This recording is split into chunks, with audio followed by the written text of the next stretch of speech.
Well, hello. You're listening to Profoundish. My name is Alex Duquette.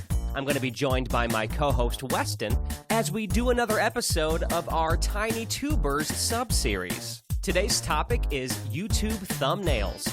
How important are they? How have they changed over the years? And as YouTubers ourselves, what are our personal best practices? But first, we warm up just a little bit with some light conversation. I recently went on a trip to Arizona, which was incredible, so I share that with him. And we also complain about how hot it is. Anyway, I've gone on long enough. This is Profoundish.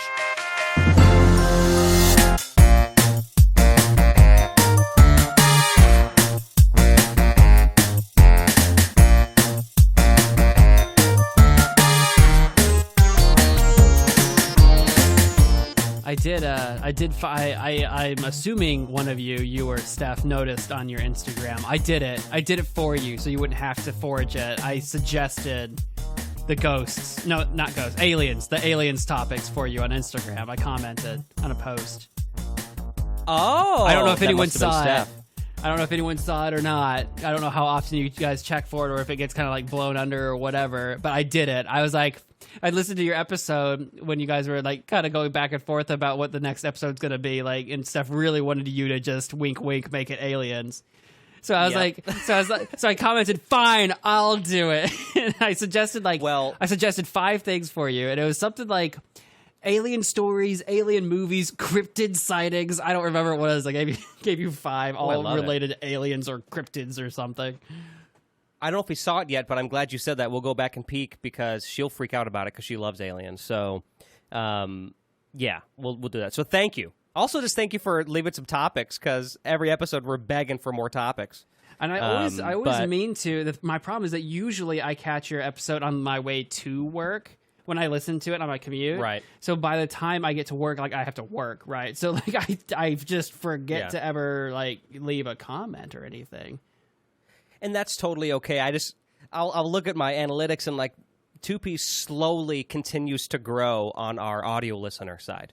And there's more and more people popping up across the country, just little by little, nothing crazy. Right. But listening, I'm thinking, none of you have any topics. You just enjoy listening? What's wrong with you? Well, I think it's maybe the same way. Maybe some people are listening in such a way that they can't actively respond in a in a decent amount of time, and then they go about their day, and then they forget about it or whatever. I don't know. That would be my assumption. I can't argue that because most of my podcast listening happens in the in the car myself, and then if I want to say something or whatever, which is rare, but if I do, I literally have to keep remembering it, and then say, okay, I need to sit down when I get into the office and send them a message really quick or whatever. It takes commitment. I'll literally read it to you now. I found it. It was on your Instagram post, best theme song, new episode, with the Zelda thumbnail. And I said, for Pete's sake, I'll do it, LOL. Top 5 suggestions: alien stories, alien shows, movies, games, cryptids, mysteries, parentheses, shout out Nancy Drew, and dumbest conspiracies. Nice. So there you go. I wonder if she's that. seen that. But we are going to add them if they haven't been added already to our list. So thank you. You're welcome. I saved the day. I'll take that for my ego. Of course. And trust me, as soon as Steph knows it's you, she'll be like, of course it was Weston. He's so great. That's what she always does. Hey, Weston. I have to be on her good side since, you ran off from her podcast to be on my podcast. It does look like that, doesn't it? It's kind of like a parent with their children. I love all my children, but just differently. I love all my podcasts, just different. Just they're just different, exactly. You don't have a favorite, although I am convinced that parents have favorites. I am convinced of that. I definitely think some parents have favorites. I think some parents don't necessarily have favorites, but maybe favorites at certain things. I love my son A because at these things for these reasons, they're really kind and sweet or whatever. But then I love daughter B because she's really a go-getter and she's gonna be so successful in life. I definitely feel like parents can recognize what their kids are good at, so that becomes your go-to kid for maybe XYZ things or skills. But I don't know, your go-to kid. hey, Weston, I'm sitting on so much stuff I want to talk to you about. I know. I keep putting it off. You're like at the edge of your seat, just bouncing, ready to tell me this thing. And the only reason why I'm waiting, and I'm waiting till now, is just because, first of all, this first part of our segment for the first half, I don't know how much we can fill it up with, so I want to share a couple things with you. Okay. As a cold open, as it were.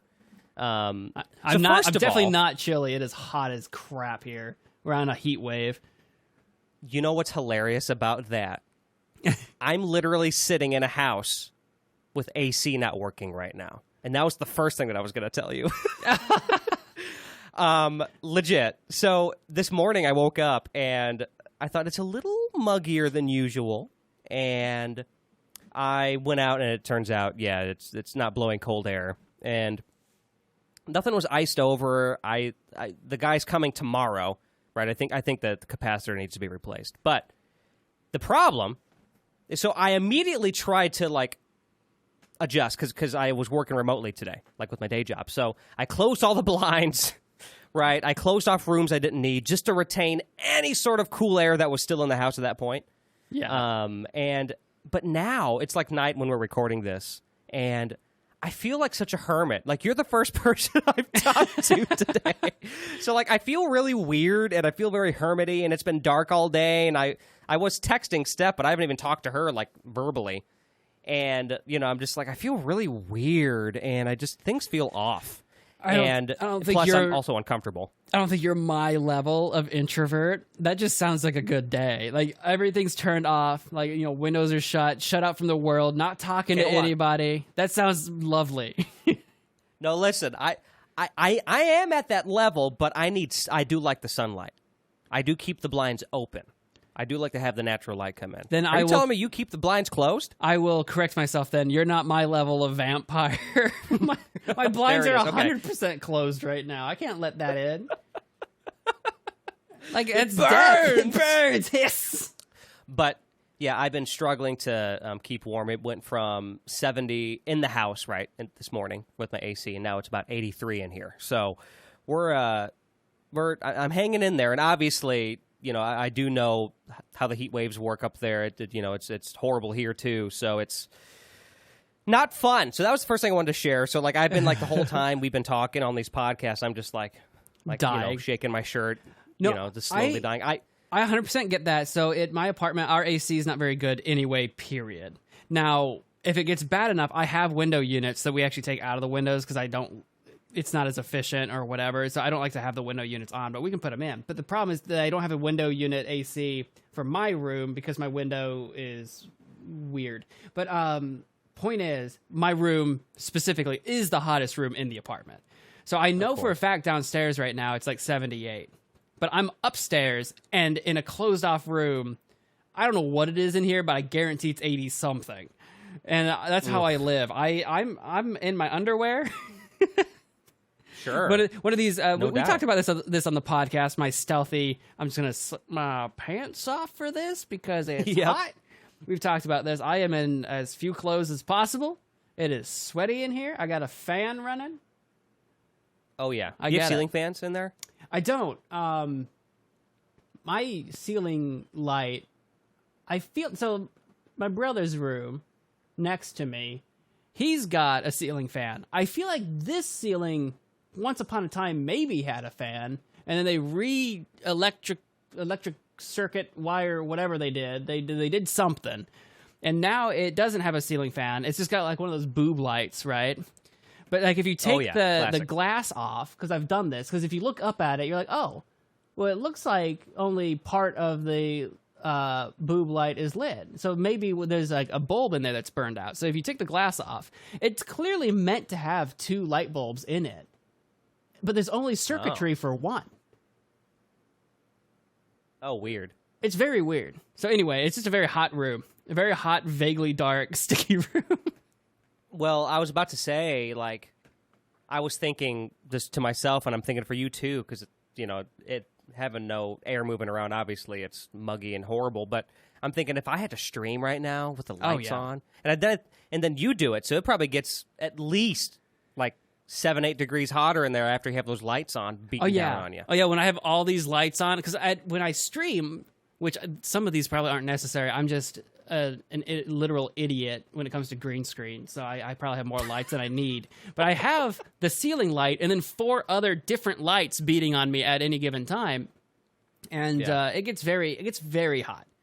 I'll just say a little behind the scenes for anybody that's like, oh wow, Weston's got such a cool Hawaiian shirt look thing get up or whatever. I want to steal that because I'm a stalker. It's probably a little stanky.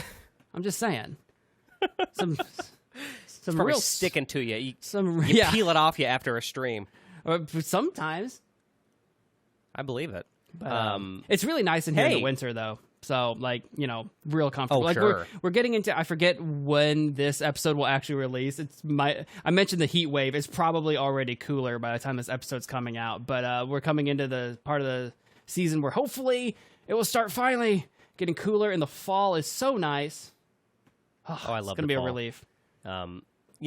Speaking of like nice weather, I want to tell you this too. I want to tell you on the pod because I thought it'd be fun content. I recently went to I'm wording it weird. Steph and I took a trip to Arizona. You did? Way back in the day. No, as of recording this, it was just a few days ago we got back from our trip, and there's something I didn't know about Arizona. So first of all, we loved it, right? And have you experienced dry heat before? Yeah, I've been out west, and it's different from when it's humid. So. Yeah. Yeah.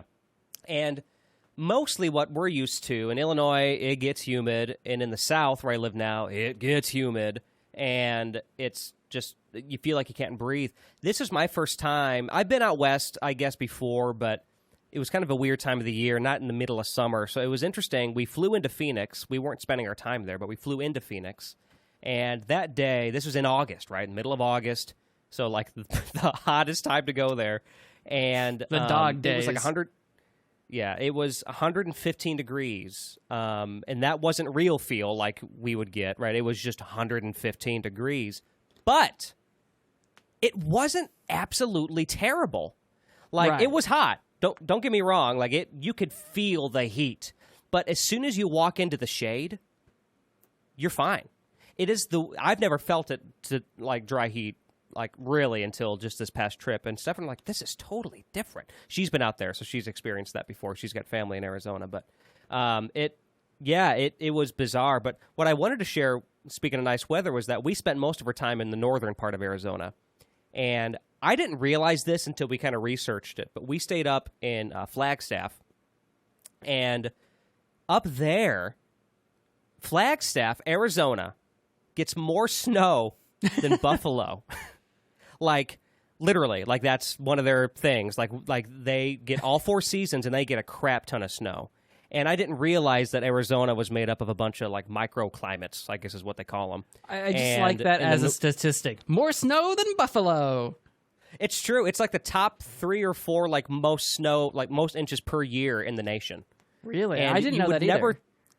You would never think of somewhere in Arizona because you immediately think desert. Right, that's where I think of. Like, right. I think Grand Canyon and I think desert.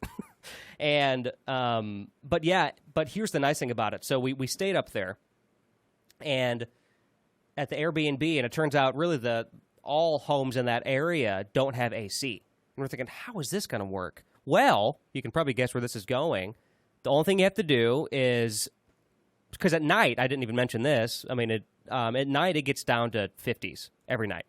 And so it's in the daytime, max is 80. Beautiful. 80, no humidity. That's in the summer. And then, of course, it cools down in the wintertime. So, like, that's beautiful weather for summer. But because it drops so low at night, open up the windows, get it nice and cool in there. Yeah. In the day, close up the windows, close the blinds. The cool air stays in there. And then when it's nighttime again, you open the windows back up, and you don't really need AC. And we experienced that firsthand for almost a week, and it totally worked, and it was great. And I was weird about it because I like to be cold when I sleep. Like I want to freeze when I sleep. But it was so cool outside, and having that natural air kind of blow through, beautiful. The weather was amazing there. And of course, too, it's a mountain town, so it's tied to the San Francisco Peak, so that's beautiful. We did a lot of hiking. Anyway, I recommend it to anybody who especially enjoys the sights and enjoys hiking. If you haven't been to Arizona, I mean, you got to go. So it was beautiful, and the weather up there is amazing. I think I'm going to go now. I'm going to go. I'm just going to go right now. We're going to finish up this episode. I'm going to just drive. I'm just going to go. Well, wait for me because I want to come back. We want to come too. So all right, I'll swing by Tennessee, pick you guys up. We're going back. I mean, that's not like super far out of the way. So it is the wrong direction, literally the wrong way. Well, I mean, you got to go south to get to the northern part of Arizona. I mean, you're losing a few hours, but yeah, for me it was more the whole I got to go east and then immediately travel back west. But whatever. I get it. But what was I going to say? I don't know. Oh, have you been to the Grand Canyon to any degree? No, I've flown over, I think, a part of it or close to a part of it, flying out west, but I have not been to it, no. Okay, just curious. Obviously, that goes without saying, but that's absolutely gorgeous. Beautiful. Yeah. I want to be, I assume they still do this, because that used to be a thing. I want to be one of those people that takes a goat down the Grand Canyon. I want to ride a goat down the Grand Canyon. Wait, I'm not familiar with this. What is this? You ride a goat down the Grand Canyon. You get like a guide, like a Sherpa or whatever. You get a guide, and you sit on a goat, or it's probably a donkey. I'm probably misremembering this. You sit on some animal, and you just go down the Grand Canyon. I love that. I'm not familiar with this. I'll Google it now. I'm pretty sure this isn't one of my hallucinations about reality. I really hope it is, though. Like, I really hope this is completely made up. It's a mule, not a goat. Mule, so okay. I did invent that part. Yeah, the world famous mule rides down the Grand Canyon. Okay, I guess I'm going to have to bring my own goat if I want to do a goat. But yeah, you can just ride a mule down the Grand Canyon. That is incredible. That would be an incredible looking thumbnail on YouTube. It probably would. You have to have the YouTuber face with your hands like on your cheeks, going ah. Right. Yeah. So that was my segue into this is a Tiny Tubers episode. Oh, I had no idea you were segueing. That's crazy. Oh, crazy! I know it was so good. Yeah, I wanted to talk today, and Weston kind of already knew about this a little bit. So if you wanted to kind of mentally take a few notes or whatever, he could. We've talked about analytics, and then we've also talked about what was the first one? Oh, like just starting a channel, basically, right? Coming up with your niche. Yeah, niche. And a very big part of YouTube, and it's kind of become increasingly so, a big part of YouTube is thumbnails. And I thought we could take this first segment, before we get into kind of talking about our practices and maybe our journeys through making them, how we navigate YouTube and how important thumbnails are to us as users of the platform. So I'm really curious with you if you can even notice it, because I was thinking about this, like asking you this question. I was thinking for my own usage, I'm thinking when I'm using YouTube and not really thinking about it, it's almost hard to take mental note and say, okay, I looked at the thumbnail more than the title. Or, you know what I mean? Because you just kind of naturally do it once you get in your flow. Yeah. But I am curious if you can kind of pinpoint it. How important are thumbnails to you as a viewer specifically? Extremely. Okay. It does, especially now that so much of my YouTube viewing experience is on mobile. And on mobile, I get, you scroll, you will see videos, you will see community posts, and you'll see shorts. And with all of that, the visual, especially with like shorts and stuff, the visual is what catches your eye first when you're doing the sort of the doom scroll, when you're just like literally not even looking at each and everything. You're just literally just kind of slowly scrolling. You're just kind of looking at the pretty pictures, and then something catches your eye, and then you do the reading. And that's why if you have any really important words in your title, they have to be in your thumbnail too. Like if it's important that people scrolling by catch a word for like the interest, for the intrigue, if there's something really important, it needs to be in the thumbnail too, because that's what they're already looking at the picture. Put the word on the picture. Yep. So yeah, I think the thumbnails are extremely important, and then the title itself should give a little bit more, weirdly, more context to the picture, almost as if the title itself is the caption to the thumbnail, which is the actual thing you're going to click on. Because here's my question to you: when, like, if you're on your YouTube app on your phone, when you click on a video, do you click the title or do you click the thumbnail? Oh my gosh, I don't even know.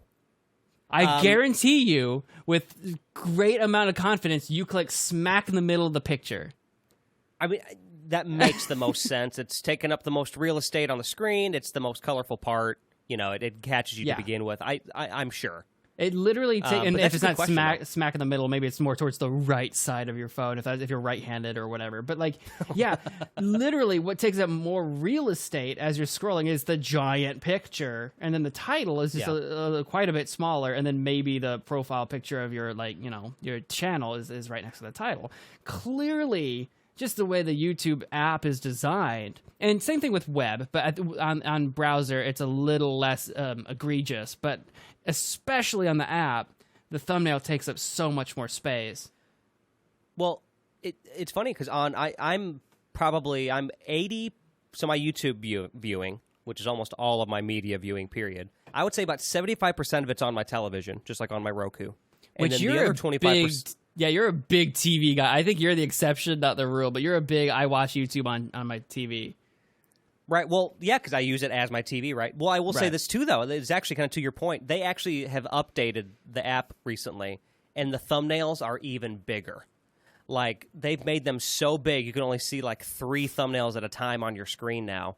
And I've noticed, and I kind of like it. I like how it looks. But the other 25% is on my, like, iPad if I'm, like, in bed or whatever, and I want to watch something before I go to sleep. But, what I was trying to think about, too, was how quickly, and I guess it depends on the thumbnail, but how quickly am I looking at that title, right? Because I do know, for me personally, and I'm curious if you do this, if I see something like a face of somebody or a character from a game or whatever it is I'm looking at, sometimes I will personally, I'm not saying this is with everybody, because there's a reason why people put words in their thumbnails, but a lot of the times, unless they're right in your face, I ignore words on the thumbnail, and you see the face first, or one of the first things I see is that, or whatever the prominent image is, and then I'll go to the title, read the title, and then I'll go back up and reanalyze the thumbnail.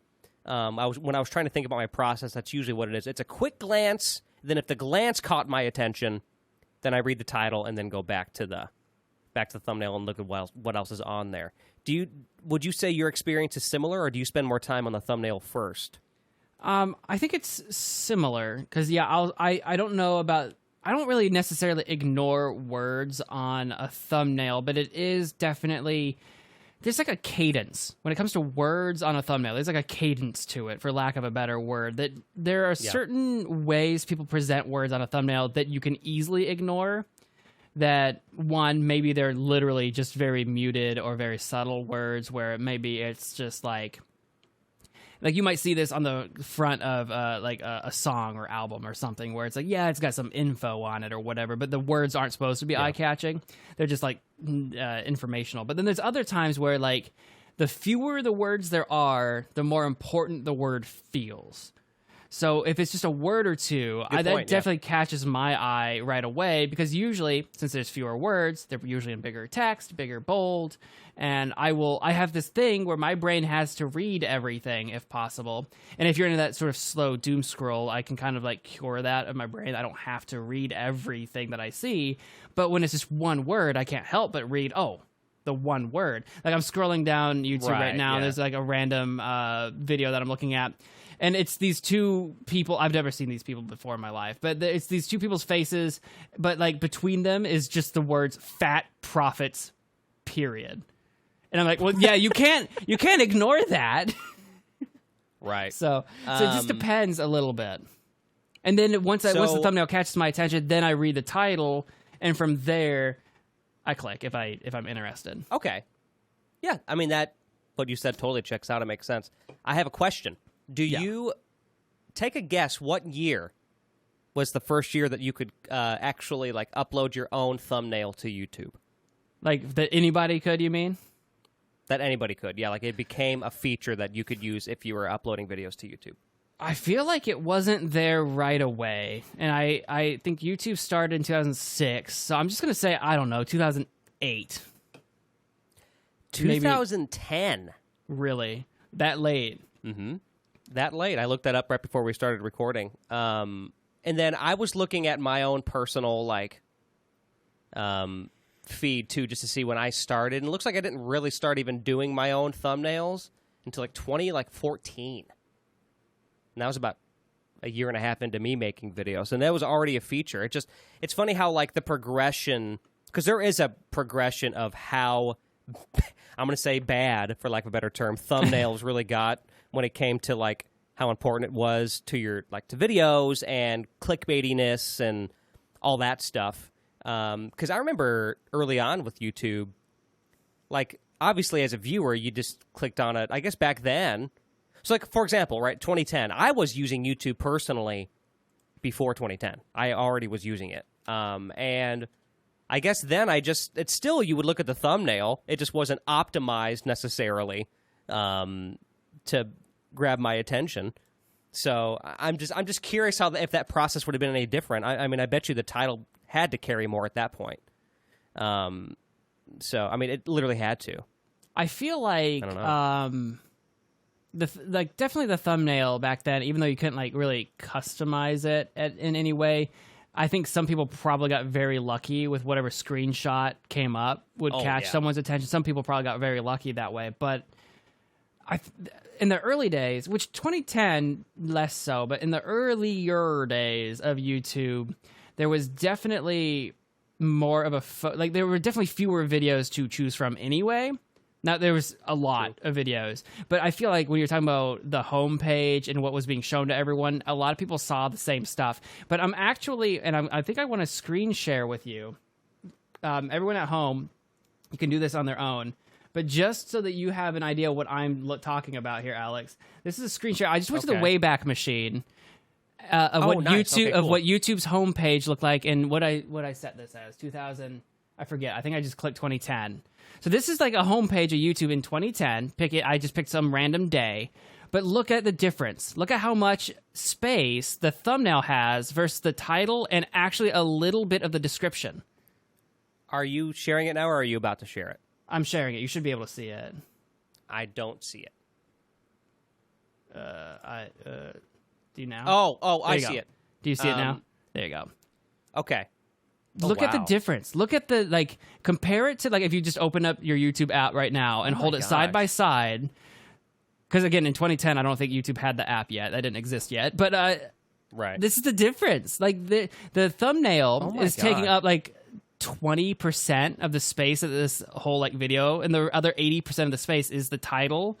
Like, the first thing that came up for me is Zebro on Boston's Aqua Teen bomb scare. It's got how long the video is, 4:35. From your friends at Zebro Sketch Comedy, January 31st, 2007. Boston was nearly shut down and flooded with police, Homeland Security, and then the more. And then it's got from Zebro, views 346, the star rating, because YouTube used to have stars. This is a 3.5-star video. There's so much information here, but the thumbnail is itty-bitty tiny. Wow. Yeah. That's weird, yeah, because I'm literally doing the comparison. Like, I'm looking at my at my app, and it's like, yeah, just giant thumbnail, little title. Giant thumbnail, little title. It's even like that, for the record, on the TV app, too.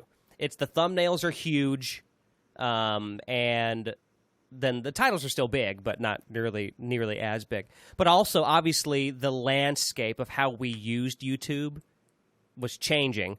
So, of course, all of this stuff changed, too. Right. Right. You know, this was probably the tail end of the era where it really felt more like the core, like the initial core of what YouTube was. Like, it's you, right? It's just personal videos. People are just posting videos of themselves. And, you know, obviously, there's exceptions to that. But for the most part, I feel like this was kind of the end of that era. And then as that changed and as it become more of a, hey, you can be a YouTuber. You can... You know what I mean? When that narrative started to change, obviously, basically went with when it because as YouTube slid further towards being commercialized, not of course just for the YouTube company itself to make money and run the site, but for people on it to make some kind of living on YouTube, even if it was just I make videos so that I can more or less advertise my actual IRL business, whatever you were doing, as YouTube got to the point where people using the site were trying to commercialize the site in some way, then there was a much larger focus on actually attracting people to click on your videos, as opposed to YouTube just being, here's a collection of videos that people posted here for no reason other than boredom. Right, exactly. So like YouTube didn't really care if people were clicking on one video or the other, and it was very exciting when a video would go viral. It's like, oh, everybody seems to like this. That's crazy. But now you have people that like, that's what you're trying to do, is get as many eyeballs on your thing as possible. So that has shifted from being just a collection of rando videos from rando people who have no aspirations for anything to happen to the video, to now everyone's posting videos that they want people to see. Mm-hmm. I encourage you, listener, to do what Weston and I just did, and go to the Wayback Machine and take a look at that, because it is, you can see the visual representation of what we just talked about. It's honestly bizarre. And yeah, the thumbnails took up literally like 20% of the entire thing. So, well, I think what we're going to do is we're going to take a quick break, and then when we get back, we're going to get a little more going to get a little more personal about our thumbnail talk and talk about our journeys, right? Like how we came to start making them, how we make them, maybe things that we've changed about them. And then maybe any little tips or advice if you're a YouTuber, a tiny tuber yourself, who maybe wants to hear a little bit of advice from two other tiny tubers about thumbnails. So, in the meantime, Weston, take it away. Ooh, that's what I'm looking for. Listen, Steph, if you're listening, I love you to death. You're my all. But when I tell you to play us out, that's what I want. I want ba-ba-da-ba-da-ba-ba-bo. I want ska-ba-da-ba. I want you to do a little skit-scat, a little bit of that. So thank you, Weston. Look, we did a whole episode on improv. You thought I wasn't going to improv?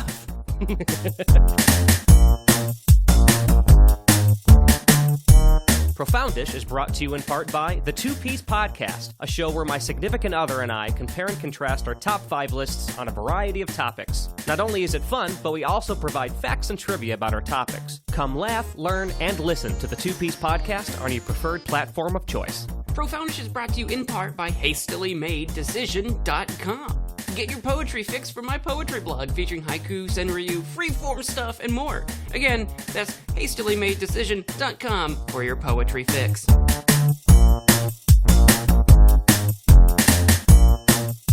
Hey, Weston. Hey, Alex, I have a minor correction to make. That page we were looking at from the Wayback Machine was 2006. So it is actually kind of fun if you go to the Wayback Machine. The 2006 is what we were looking at. And then go to 2010. Like, I skipped ahead to 2010. And like that's what you said, they were starting their thumbnails. Drastic difference. Like, the thumbnails are definitely bigger. It's not quite as egregious as now, where the thumbnails are huge, but definite difference. But so I still the recommend. Yeah, I see the growth, and you guys should definitely check that out. But Alex, what were you going to say? Well, you kind of led us right back into it, because I was just going to ask you, Weston. So you and I both, as we've established a few times, started our current channels. We're not counting any older ones, but like the ones that we use and operate now around the same time. And when did you start? When did making like customizing your own thumbnails, like when did that really kind of hit your radar? Do you remember when that was roughly? Like what you were playing, or kind of what year or era? When I started doing thumbnails, it was fairly early on, because you actually didn't have the ability to upload thumbnails right away. Your channel had to become like some level of verified, or it had to be so old or something, and then you could upload. Because it was the same thing with you couldn't upload past like 11 minutes or something. So I didn't have it right away, but it was still very early when I did it, and it would have been like doing random I don't know, because I do games. So it would have been like me doing like, I don't know, Happy Wheels or something stupid. So do you know, so that would have been what, like 2013, 2014, probably? It would have been probably like the later end of 2012, maybe 2013. I'm gonna try. Oh, wow. I'm gonna try to look.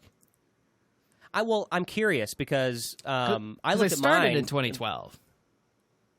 Right, that's right. Because I looked at mine, and that's interesting. I figured you would have gone later, too. I didn't really start doing mine until 2014. I was already into it for over a year before I even started considering doing thumbnails. So that's interesting to me. Well, I feel like... I don't know... And maybe why, though. Right, I might be misremembering when I actually started. But I do feel like I remember... Because I was really into like learning the YouTube thing and figuring out like what people do on YouTube and how they make it all happen or whatever. I was trying to learn as much as I could, right? So I remember being really big into that. And I also remember that I was making my thumbnails in like Microsoft Paint. So that was pretty early. Really? Yeah. In Paint? Yeah. I would like take screenshots. Yeah, I would take. Dude, I have pushed Microsoft Paint. I still use Microsoft Paint for stuff now, but I have pushed Microsoft Paint beyond what you think it's capable of. But yeah, no, Oh, wow. I remember doing like straight up my thumbnails in Microsoft Paint. So it would have had to have been pretty early because that would have been when I was literally editing my videos with Windows Movie Maker. You know, I bet you now that I think about it, I think one major reason why you probably started doing that before me by probably a year or so, if our numbers are close to right, is that I remember obsessing. This is just where our personalities are different. But I remember obsessing over, even then, having a theme to my thumbnails. And I couldn't figure out what I wanted the theme to be. I wanted each one, when you scrolled through my page, to look good together. Right? Yeah. That's how I was viewing it then. And I wanted it to look pretty, and I could never land on like anything. So then, I finally did land on something at the time that I liked, which we can kind of get into our techniques and stuff in a little bit. But I think that's probably why for me, because like I was so obsessed with, like if somebody were to scroll and just look through my stuff, like, oh, okay, this all looks nice and fluid. You know what I mean? Right. Plus, you and I, we've talked about it many times. If you just listen to Profoundish, him and I come from very different YouTube channels too. So that also plays a different role. Because I'm wondering if I was like looking at my contemporaries at the time, like other musicians on YouTube, because at that point I didn't do medleys yet. So I was just doing covers. And I'm wondering if I was looking at those guys and if were they doing anything? I don't know. I'm not sure. I feel like know that theming your thumbnails around your channel in some way was fairly common. So I feel like you probably did pick up that inspiration from someone that you must have been watching, because that would have given you the idea like, oh yeah, I want to make my look. Right. Yeah. This is going to tickle you. Were you looking at other gamers? Were you looking at other gamers for inspiration on your thumbnail? Yeah. Oh, for sure. This is going to tickle you as a just fun fact. I found my first thumbnail that I would have made, because you've got the option to like when it's just like screenshots, you can choose like 3 of them, and so you can kind of pick your thumbnail. Yeah. But then it looks like, as far as I can tell, I just had to do a quick scroll and I'm looking. I think my first actual uploaded thumbnail is our video of Gomon episode 1. I don't know if we're racist or just stupid.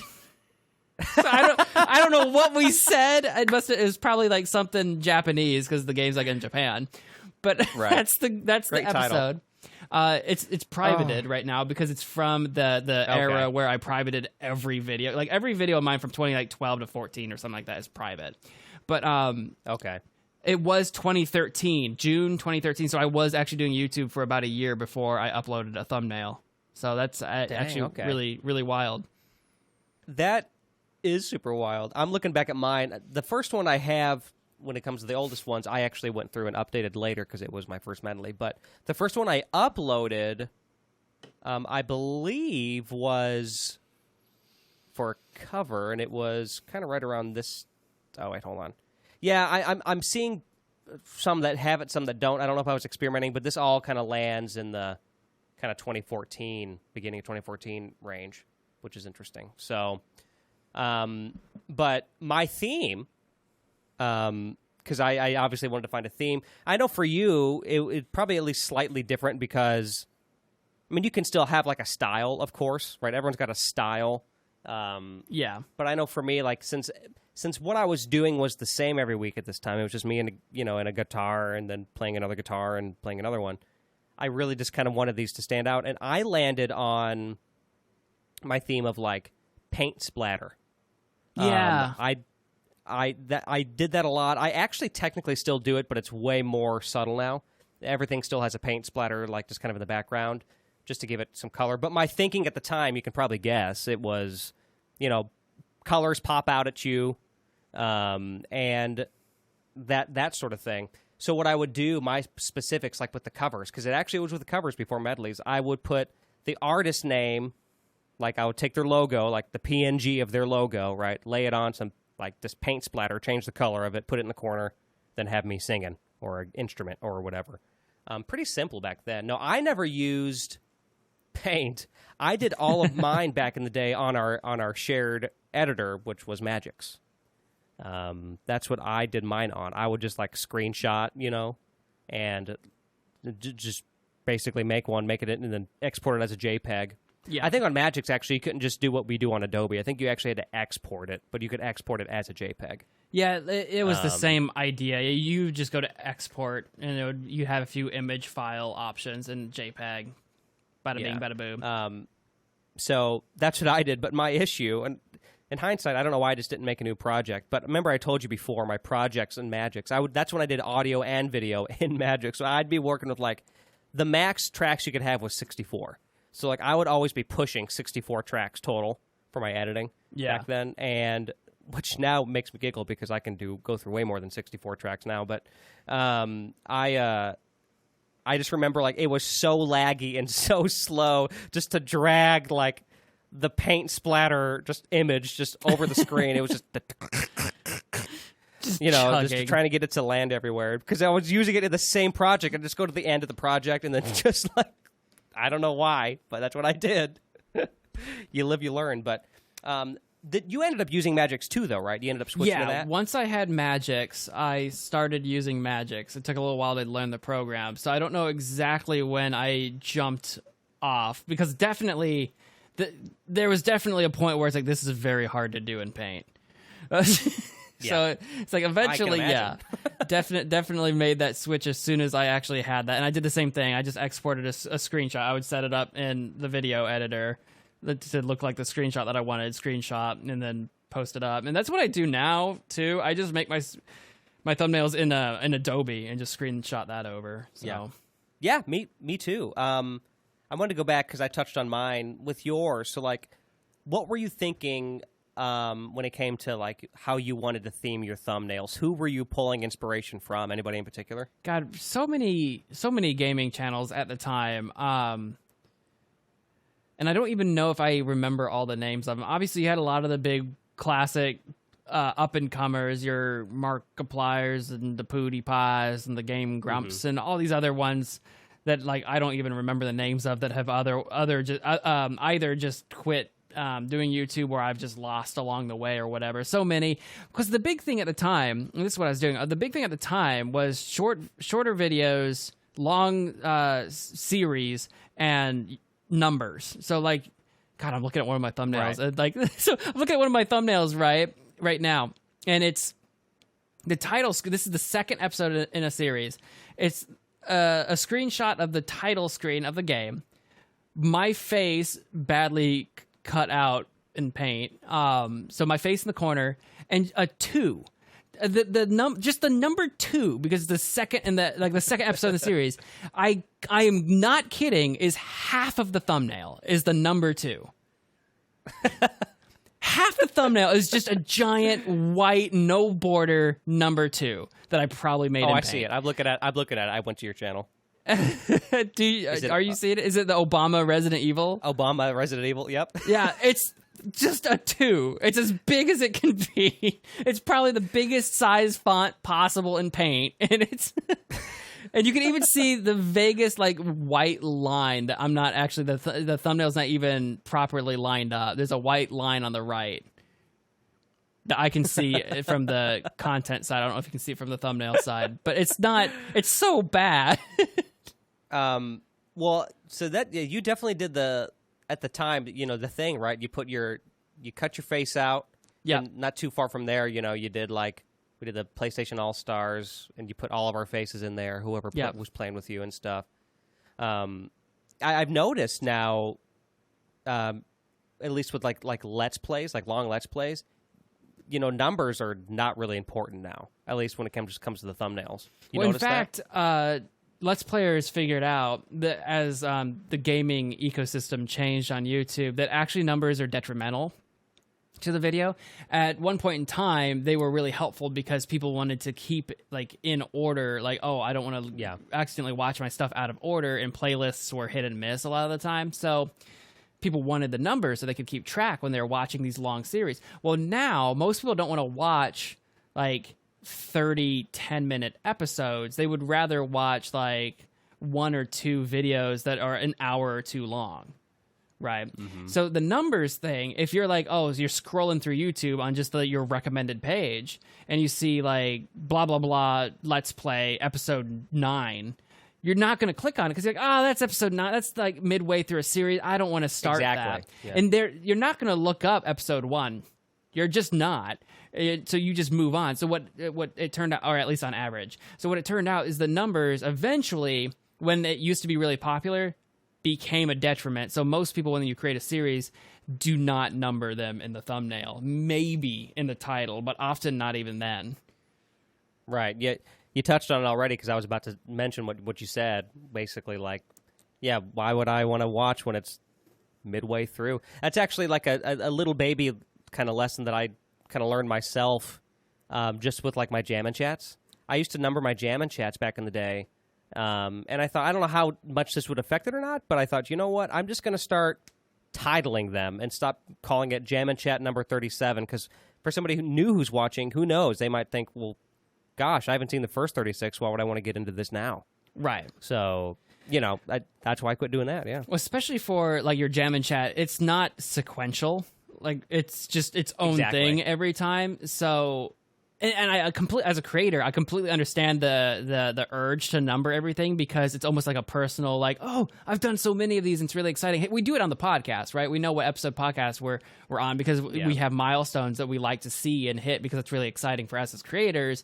But the episode number doesn't really matter to the viewer, again, unless it's one of those milestones. Like, we just had our 50th, which was pretty exciting because that means we've been doing this for about a year. So that's pretty exciting for us. But in terms of like anyone listening to the podcast, they don't care if this is episode 54 or 97 or whatever. It doesn't matter. It's more important for us. I think it's less of a detriment on podcasts because everyone kind of like people who listen to podcasts know that it's either sequential or not. The podcast number doesn't really mean much. It's not a detriment, but it doesn't help. It's just there. It's just information. Right. Yeah, I see what you mean. Right. I will say it didn't take you very long to start making your face bigger and the number smaller, because if you're going from like oldest on your videos, I'm just looking publicly, obviously, but if you look at our like Glover videos and stuff, I mean, our faces are a lot bigger and those numbers are smaller, man. Yeah, I have to look them up real quick. Yeah, and that makes sense too, because at some point, I did come to the realization that, okay, like the faces are very important and still are in thumbnails. People want to see faces. They feel more like connected to it. That's literally a science that exists. I will say that there's something funny about the Glover that I'll bring up. So my Glover thumbnails, Alex and I played this game called Glover, did several episodes playing this old, what did it come out on? The SNES, I think, the Super Nintendo. But we're playing this game. My thumbnail. We got our faces. I got my actual, like, it's actually my cartoon face or whatever that Randy, our mutual friend Randy, actually made for me. And then your face. And the background has the Glover, like, title screen or whatever. It says Glover. Dead center of the thumbnail is, like, some random image related to the title. Okay, that sounds great. You mentioned the numbers. They are numbered. The numbers are blessedly smaller. Where did I put the number? I put it in the bottom. That's my point. I put it in the bottom right corner. And for the vast majority of viewing devices, that's where the timestamp goes. for the thumbnail. Right, yeah. So depending on where you're viewing from, you can't see the number at all. So like if I go to look it up, it's like the Glover number 1. The length of the episode, 11 minutes and 27 seconds, completely covers up the 1. I can't see it. right.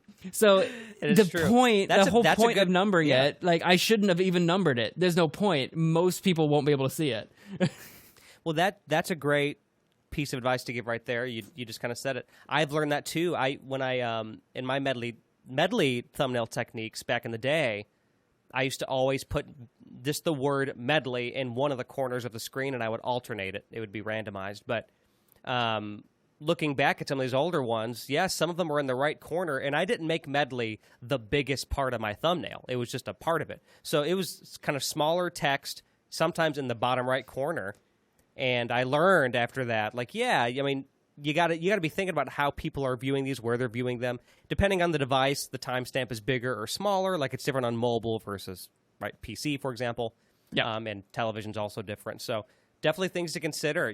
Like it's kind of like anything. Like if somebody asks you, like, what makes a pop-out thumbnail? I mean, it depends on the kind of thumbnail that you're making, but it's kind of like, I think if you were to guess, you'd probably be right. Like if you were just to guess what that answer is, and I don't mean you, Wes, I just mean anybody. Right. Like people are obviously drawn to faces. You're drawn to big things, colorful things, That's why all of these clickbait channels have thumbnails the way that they do, because the idea of them, we don't have to get into that, right? But like there's a reason why they work, to the average viewer. Yeah. Like you look at the most successful videos that you can find, the ones with like millions and millions of views, look at the thumbnail and see what it's doing right. And even with smaller channels, like you'll see it, like a well-made thumbnail will like if you're normally getting 10 views, all of a sudden this video got 40. Oh, wow, what happened? Well, maybe it's a really good thumbnail. But obviously from the outside perspective, if you're just trying to snoop on other people's channels, sometimes it's hard to see those bumps. But if you're a creator yourself and you make thumbnails and you're like, oh, I've got a video that did really well, and you're trying to figure out why, maybe compare and contrast and see if you did something different in your thumbnail than usual, and that might be a part of it. Yeah. Well, I thought I'd bring this up too with my thumbnail journey, because I actually recently spoke. The reason why we're doing this episode is because Wes and I had a brief conversation about. I'm thinking about, by the time this episode comes out, the medley will already be out, but I will have. So check that out, by the way. It's a Nick Jr. medley, part 3. So check that out. A lot of you have been asking for that, so go watch it. But anyway. I'm experimenting with a new thumbnail style, because for me, so I'll paint the picture very, very quickly here for those of you who may not know.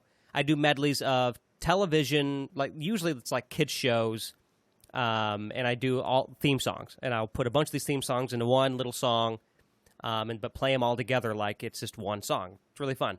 And usually what I've done for my thumbnails is I'll put the most prominent thing is going to be the network, because I divide these shows out by networks, right? Nickelodeon, Cartoon Network, Disney, PBS, whatever. So I'll usually put that biggest.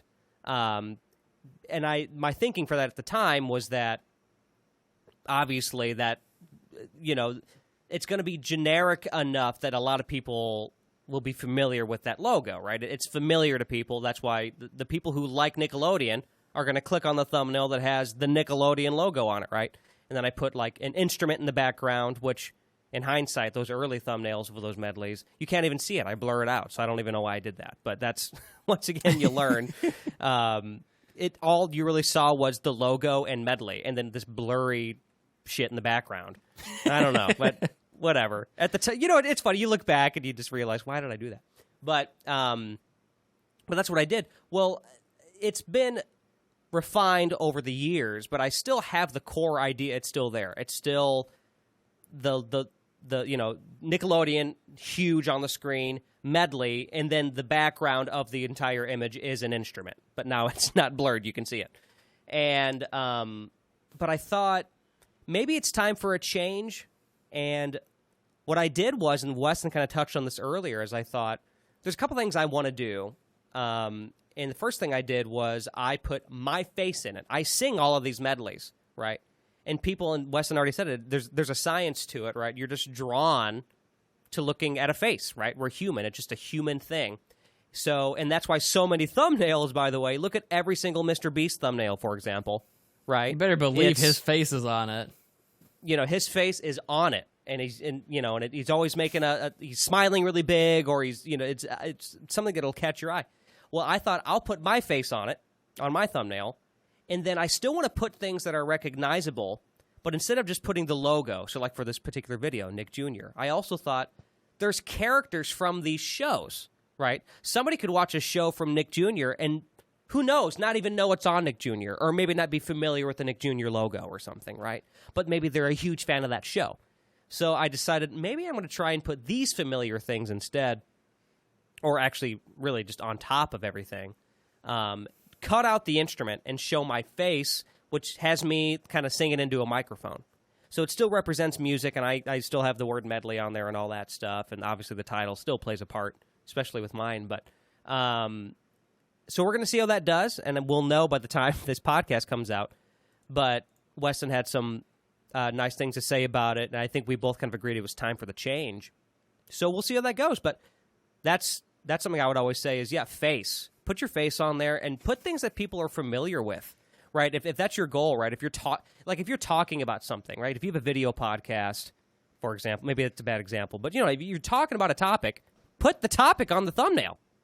You look back and you think you're a dummy for not doing stuff like that, but I guess you got to start somewhere and learn, right? I mean, I think what it really is, when you're starting out, starting out making the thumbnail, like when you very first start out, maybe you're not making a thumbnail at all, and it's just whatever shows up. But when you start making a thumbnail, I think that there is a focus on how do I make a thumbnail as opposed to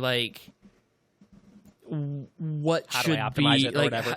It's like what should be in my thumbnail. It's like, okay, I need to make a thing, and I do this thing, and I'll put that in the thumbnail. But it's like, well, okay, now look at it from the point of view as someone who's actually going to see that thumbnail. What do they care about? Because it's very easy to accidentally put stuff into the thumbnail that no one cares about. Same thing with the titles, right? Like if you fill out your title, like we were talking about numbers, like you can just leave numbers out. It's like, think about it. There's going to be stuff you care about, but as a viewer, what's in your thumbnail? Why should the viewer care? Like if you've got overly blurry guitars in the background of your thumbnail, why? Right. Who cares? So that's something you think about. It's like, why should the viewer care about this thing? If they don't, it doesn't need to be there.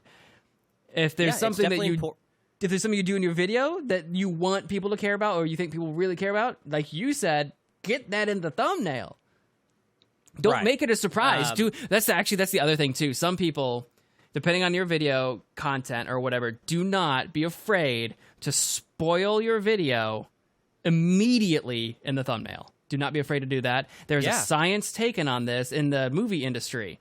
Releasing spoilers to your audience does not decrease viewership. In fact, counterintuitively, it increases it. That's why so many people complain about trailers. Trailers give away everything. They don't give away everything, but they give away what feels like too much.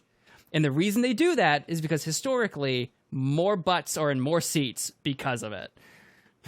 There's a reason. Yeah, I mean, the data is the data. I'm not surprised at all by that. Not even a little bit. I didn't know that, but I'm not surprised.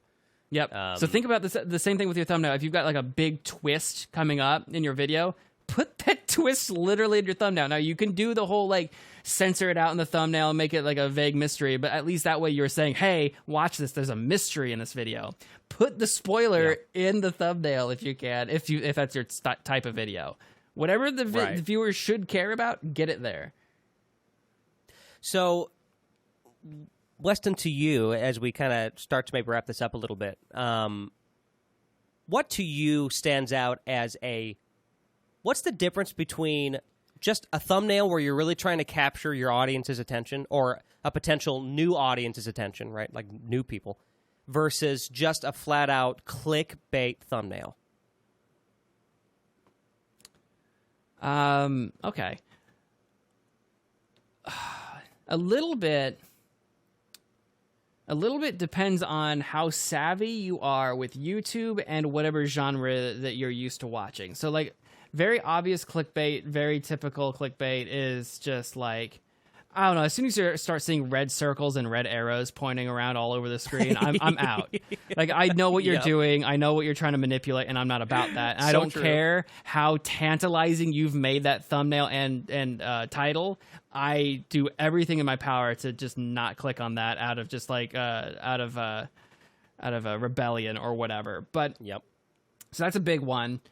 Not to say that strictly speaking, like arrows pointing at a thing is always bad, but we all, if you've been on the YouTube for a while or on the internet for a while, you know what I'm talking about. So there's that, but there's also other stuff that's like clickbaity that, when done tastefully, can be okay, but you can usually recognize it when it's not. There's scantily dressed women is a big one, where it's like if you're someone who, this is a completely different genre, but a lot of people are probably familiar with, if you're familiar with a bunch of different music on YouTube, a different genre, like lo-fi, I think you're into lo-fi, right? A lot of lo-fi, just filled with like some sort of vaguely less dressed woman, or some kind of besides lo-fi, what is it? It's like synth pop or synth wave or chill wave, or there's all these different versions of music where it's like the thumbnail is just some lady. Now, the music might be great or whatever, but that is objectively clickbait. They're like, oh, pretty girl, click. And it's synthwave music. That is absolutely clickbait. It's effective. Yeah, I don't have to, it doesn't have to be bad, good, or the other. That's just what it is. It's objectively clickbait. It's not trying to lure you into the music. It's not trying to advertise the music. It's not trying to do anything for the music. It's only trying to achieve clicks, which you could argue is like every thumbnail. Yeah, but there's a certain soullessness that comes with that when you're like, I can go to an AI generator and type in pretty woman, and that can be my thumbnail. You know what I mean? Especially now with AI. Yeah. So there's that, but a well-designed thumbnail feels like there's more heart involved, especially if there's a humor to it, a creativity to it. I don't know. It's something that you have to see. But you can definitely you know it when you see it, though. I feel like one way or the other. Yeah, like you can definitely tell. Once again, it doesn't even have to be like a half naked woman, although that is super common, right? It'll be like, I know an example with that would be like prank videos, especially back in the day. It'd be just a prank compilation, and there's one. I mean, you could argue that. I mean, this is in the video. Yeah, but there's like. Well, that happens too. There's like the one frame or whatever, but yeah, there's like very minuscule, tiny little part where there's like a girl maybe, and she's like in a bikini and she slips and falls. But that's the thumbnail, right? That's maybe a little more arguable, but you're right about the one frame thing. That's a thing too. Like it'll be one frame or two of like the one maybe interesting thing that someone would want to click on, but the rest of the video has nothing to do with that. Right. Like that crap will happen a lot, but you can just tell when. I don't know. There's something about it. I don't really know what to say, though, because... Okay, here's a great question. Where would you put... I'm just curious your answer. Where would you put the Mr. Beast thumbnails? Oh, I hate them. They're very well made. They're very well That's made. That's my point. Yeah. This hate doesn't come from anything other than just... There's a formula to how he makes them, and it's extremely effective, but in a way that I almost wish wasn't. No, me too, dude. I feel the same exact way. And it's really hard to pinpoint. It's Mr. Beast's just dumb, goofy, open-mouthed smile, which, this is going to sound like I'm attacking Mr. Beast, but he's just got this dumb smile thing to it that's just, you can't help. There's something unique about it where you're like, I am looking at Mr. Beast's smile. No one else has a face like his. I know exactly what I'm looking at. And then it's some highly edited, very bright, very punchy something going on around him, and it's very clean.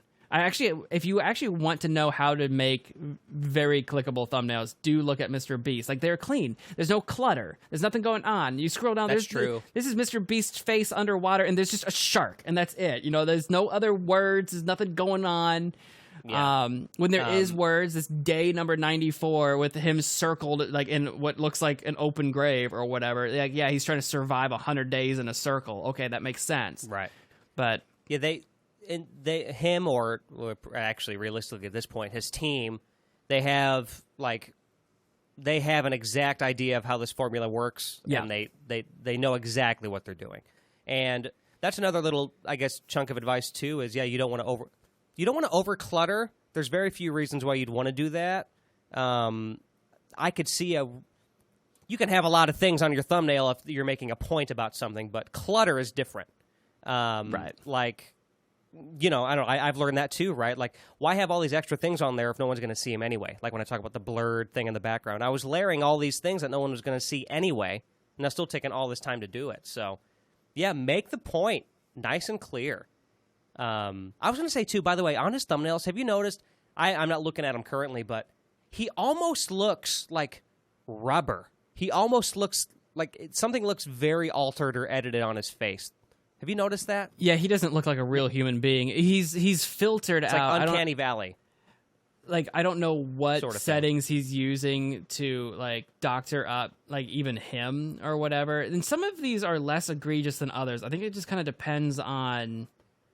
I'm scrolling through. Some of them aren't quite so bad, but some of them are very bright and very, like you said, rubbery or plasticky kind of. And I think it's just because the really highly saturated thumbnails that he does have every now and again, if he doesn't do that to himself, then he would look like he stands out. Like, yeah, just if you look at some of his more recent ones or whatever, this one with him in front of this golden palace or whatever, if he didn't, like, completely white, like, he's super white in this, like, it's turned up. Yeah. If he didn't do that, if he probably went with a more natural complexion, then he would look extremely dark in contrast with what's going on in the rest of the thumbnail. So it has that effect of making him look vaguely fake, but the rest of the thumbnail is looks fake too. So you're like, okay, well, it blends, it works, but it is weird.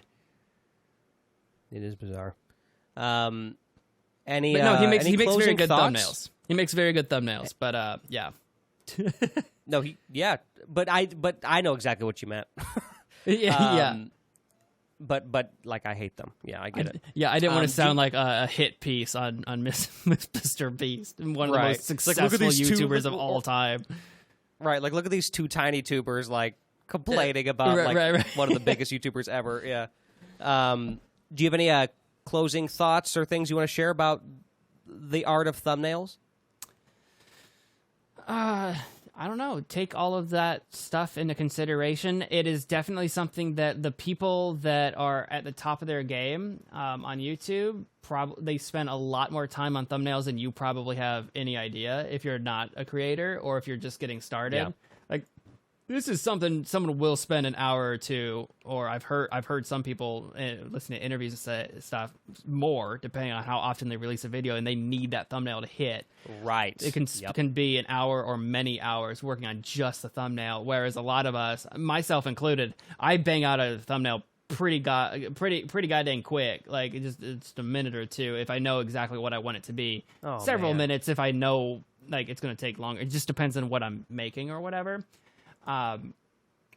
Especially like stream thumbnails for me don't take very long because I have no idea what's going to happen in this during the stream, so I don't know what I don't know what to put in the thumbnail. But Yeah, that's totally fair.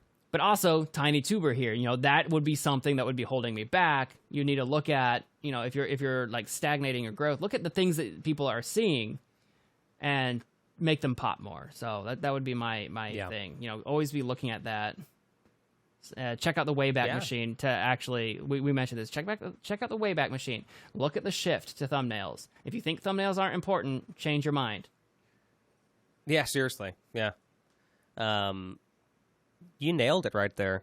Hey, Weston, now that we've talked about our YouTube channels and never technically like plugged them on this episode, tell us about your YouTube channel.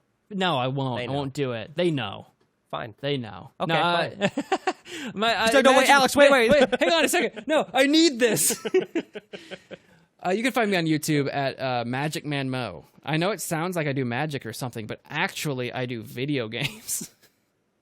He does. It's true. I do. Didn't you have...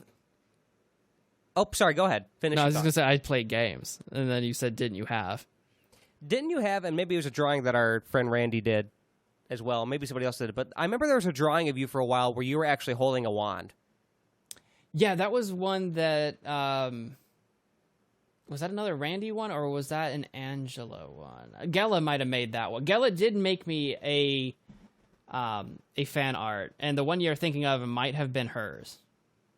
Because there was one that I think I was holding. I don't remember if it's holding a wand or not. I think Randy made me a couple, and I'd have to go through my files to remember which ones they all look like. And then I know Gela made one. I remember what she made. I think that was another Randy one.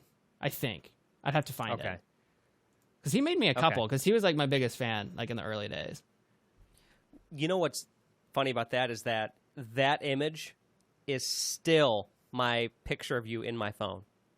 And it was like 3 phones ago, maybe more, probably 3. It survived the test of time. And then every time I switch a new phone, it remembers the contact image. So I'm like, all right, well, that's Weston's logo from like. It even has YouTube underneath it. It says it's small, so I can barely see, but it says "Hello YouTubes" is what it sasays. Hello and, YouTubes. But even like the YouTube logo is old compared to what it is now, and it's just a timepiece now. Yeah, I know what you're talking about. I found the one that I found the one that Gela made, and that's not what you were talking about. I can't find that one. And there was one you had a magician's hat, and yes, I think that was swear another, you were holding the wand too. But yeah, that was another one of Randy's, and I don't know what I've done. I know I had that image somewhere, but I don't know where in my computer it is. I'll have to go look at it. You got to randomly put that on on like a thumbnail, just even if it's hidden, like this, just kind of in the corner somewhere. Just put it in there, and I'll know. I'll see it. Will do. Alex, where can we find you?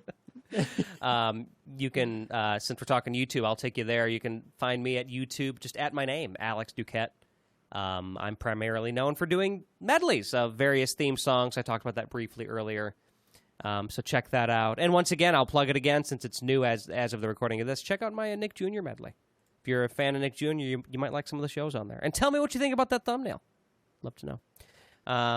In terms of us together, we're Profoundish.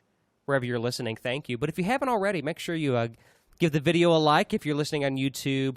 Give it a rating if you're on Spotify, Apple, anywhere you'd like. On Apple, you can leave reviews, and reviews are very important on Apple. And we do have a decent chunk of you listening on Apple, so if you could do that, that'd be great. It helps us grow and continue to spread all the beautiful Profoundish fluids that are leaking from our mouths all over you. I don't know I just try to make it as gross as I could as I started, but I'm basically slobbering. Yeah, there it is. So if you could do all those things, that would be great. We also have socials. We're at Profoundish Pod, Instagram. We have Twitter, right? Or X, whatever. TikTok. All the good stuff, so follow us there too. Every once in a while, you see a little ditty that we'll make, and it's kind of goofy, so make sure you follow us there too. That's all. All right, let's put those improv skills to the test again, Weston. Give me another, close us out. Play it again, Sam. Ooh,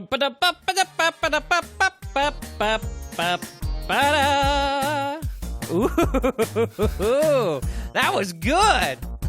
There you go. It was almost a psych out, because I thought you were just going to kind of retard down, just like but instead you went you went back up. That was cool. I liked it. Oh, never let them know your next move. Keep them guessing. Keep them guessing. And on that note, we're out of here. Goodbye, everybody. Goodbye. All right. All right. All right.